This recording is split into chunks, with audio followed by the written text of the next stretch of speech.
અમે આપના પ્રેમને કેવી રીતે ભૂલાવી શકીશું? બાપા, આપ તો સાક્ષાત શ્રીજી મહારાજનું સ્વરૂપ છો. આપના દર્શનની એક ઝલક મેળવવા માટે લોકો તલપાપડ થાય છે. આપે અમને બ્રહ્મધામનો કોલ આપ્યો અમારા મોક્ષ માટે.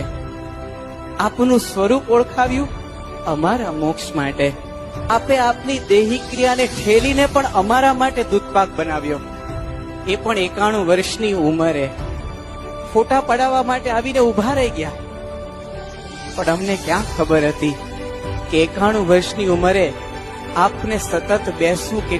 અરે બાપા, અમે તો વેરાન રણ જેવા, એમાં તો એકાદ વાદળી વરસે તોય આનંદની હેલી છવાઈ જાય, પણ આજ તો આપ અનરાધાર વરસ્યા અને હિંડોળે ઝૂલતા અમને. કદાચ આ શબ્દો નથી મારી પાસે કે હું કેવી રીતે આભાર માનું. કેવળ આપે કૃપા કરીને અમને આ લાભ આપ્યો છે